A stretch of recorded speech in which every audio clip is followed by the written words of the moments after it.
I'm Terrence James. And I'm Christopher James. And today you're watching another episode of Neutral Reviews where we're looking at the brand new 2025 Honda Civic Si manual. Actually, who are we fooling? This is going to be the most biased review we've done yet. And that's because Mr. Honda here actually has Honda bed sheets, lunchbox, and Honda other stuff. And because this has to be one of the best values out there. It's got smart, sporty looks, it's got all the practicality you could ever need, and most importantly, it's fun and doesn't break the bank nowadays. And Chris is going to tell us what he thinks of it after living with it for a week. Spoiler alert, you probably liked it.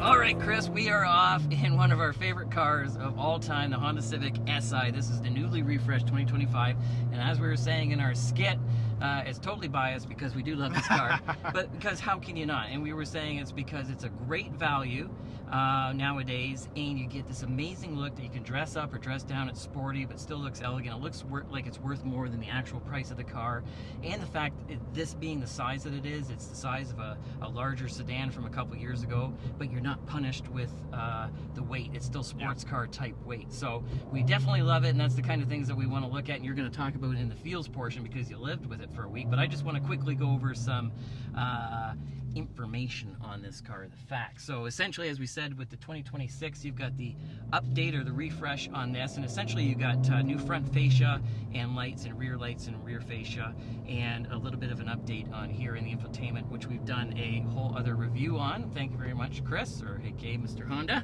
You're welcome. and it's hard not to, because as we said, we'll talk about the tech in a minute, but it's been improved with the addition of Google to it as well to make it a little bit more seamless for those users. But essentially what you're looking at nowadays, you're looking at around $40,000 Canadian plus fees and taxes, MSRP, and basically the Honda Civic Si comes well equipped. It comes pretty much as you're seeing it. They had a couple fun little options. Like you can get a few different colors, you can get some different rims that looked pretty cool, but for the most part they bake in what people want, which is the Si Sport Injected, because this is actually Sport Injected. It's fun. It makes fun noises. I got red lights up here. You know, it makes beeps when you're revving it out. Yeah, let's just...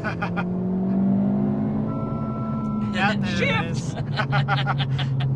And speaking of colors, let me know in the comments what color you think mine should be, red or white. Exactly. So, and as we said, so those are the kind of the things that you're being refreshed on, but this is the 11th generation platform, and really it is amazing. You know, some other subtle things that they've done in 2025 is they've made the rigidity of this even more strong. A lot of it, you know, which we talked off cameras for, you know, there's safety and this awesome chassis that they have, but it does benefit for sporty driving, right? Yeah, that ace body structure that Honda uses, it's designed to keep you safe, but it really does a great job of keeping the car tight and keeping it planted on the road. Yeah, absolutely, and it does. You got your newest Honda sensing in here that really works well. You do feel very safe in the car. It just feels really solid. You got great visibility. As we said, it's a car like this, even at $40,000, even though nowadays that's a really good entry price for any car, believe it or not, you get so much with this car. Like the interior, you got really nice, squishy, soft, good-looking materials. I love these sport bucket seats. They're actually heated now, which is nice for Canada and some people in the States that got Canadian-type weather. Sorry. And but definitely, you've got all of that here. And one of the things that I really like with Honda too is they know their customers. They made a bit of a mistake, like a lot of the people a few years ago, trying to go to a more clean, minimalistic tech, you know, where there's less buttons essentially, and then they put the buttons back on. In my car. Yes, exactly. Yes. So, which we've also done a review on as well. So, but yes, so essentially they know their customers. They put the buttons in the right places. They put the screens in the right places. And everything just really works well. It's very ergonomic. Everything's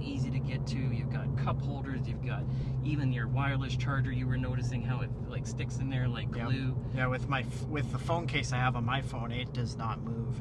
And knowing their customers too, going off of that, there is some piano black in the interior, but it's not at touch points. Exactly. And that's something that Volkswagen did do in the GLI and the GTI. You've got They haven't learned that lesson. Yeah. Yeah.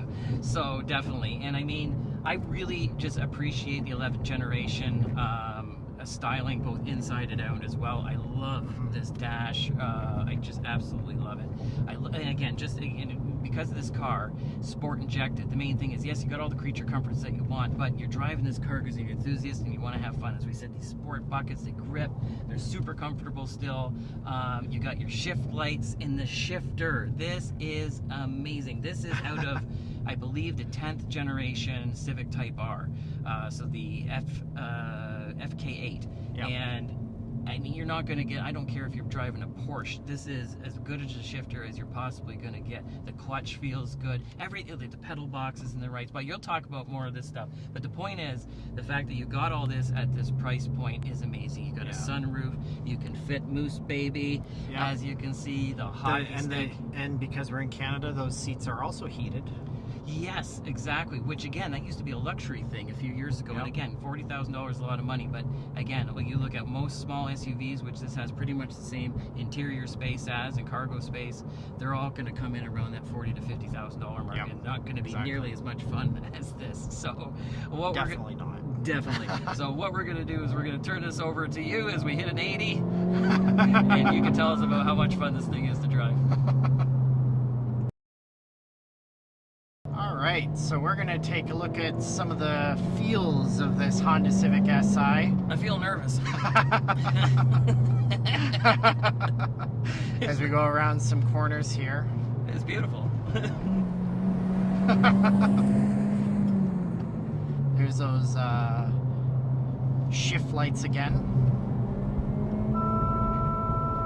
Yeah, it is really beautiful, isn't it? Yeah, it's alright. I got gawking at the scenery and 12 people we almost ran over. Friday, the points are double. You know what I mean? That is your problem if you want to be out right now.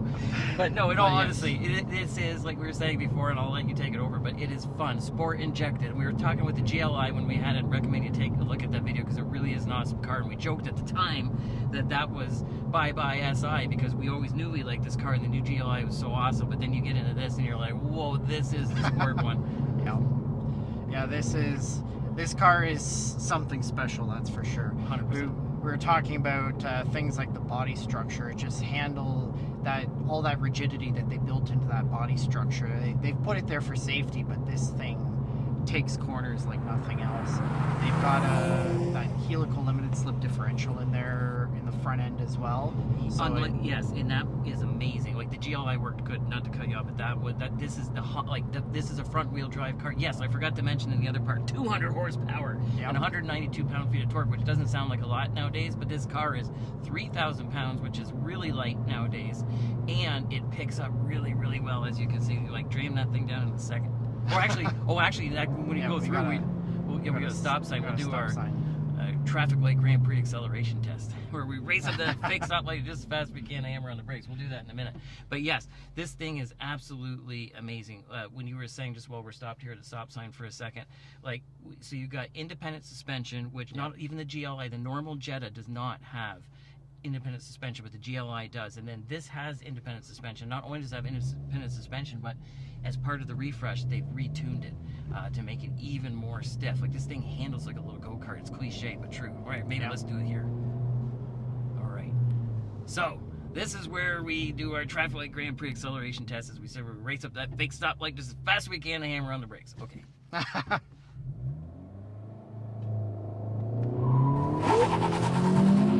Sorry, all seasons. See, that's what I mean. Right, you got the shift lights. Brake. Oh. Mommy. Oh, and saved it. I forgot to put the clutch in. You saved it. Oh, Red Bull, we got a new driver. That was incredible. Oh, I'm glad you got to embarrass me with the mummy seat on that. But that's what we were saying. Like, even though these are normal brakes, as in not Brembos, when they went with that to keep the price down, because of the lightweight of the car, that stops as good as anything. Basically, yeah. If you're on a track, is it going to get brake fade? Probably, right? But I mean, like, who's going on the track? No, that's what I mean. Barely anyone does. We live close to a track, and we have a YouTube show. We don't. Maybe we should. Maybe. Put it in the comments. Maybe we get more views. But you know what I mean. So realistically, this is what this car does. It shines on the back roads, and you're seeing that right now. And the shifting, like, what do you think about that shifter?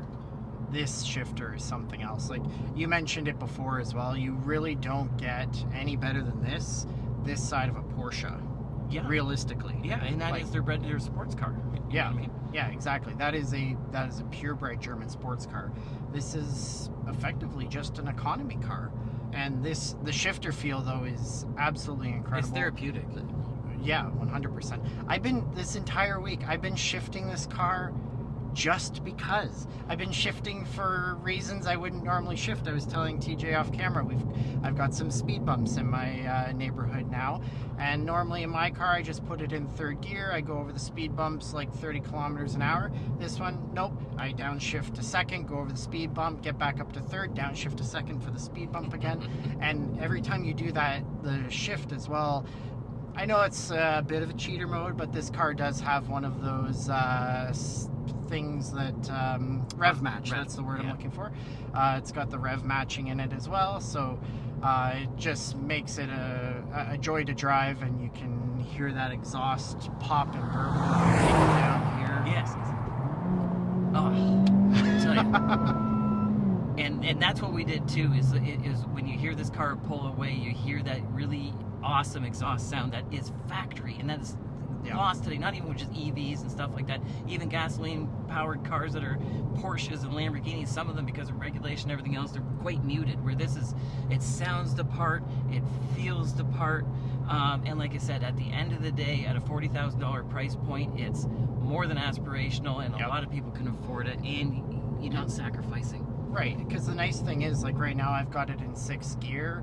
We're going at highway speeds right now. We're doing about 2,000 RPM, so then you get good fuel economy. It can stay on the highway for hours. I've been using the adaptive cruise all week, which has been nice. Exactly, because you are going to get close to 40 miles a gallon if you drive this thing gently. And I'm telling you, on a Civic Type R, we had it for the week. You're basically half that. Do you know what I mean? Like, not exactly, but it seems like it when you're at the pump. So, all in all, we're going to head to our final thoughts, but I have to say that I didn't live with it for a week, but I'm loving it. And Chris will let you know what he thought. Okay, we're back, and it's final thoughts time. And we started off this review by saying that it was going to be a biased review because we're both Honda people, because this has to be one of the best values out there. It's got smart, sporty looks, it's got all the practicality you could ever want, and most importantly, it's fun and doesn't break the bank. But what does Mr. Honda think after living with it for a week? Yeah, I mean, the Honda thing aside, I am 100% full disclosure a Honda fanboy.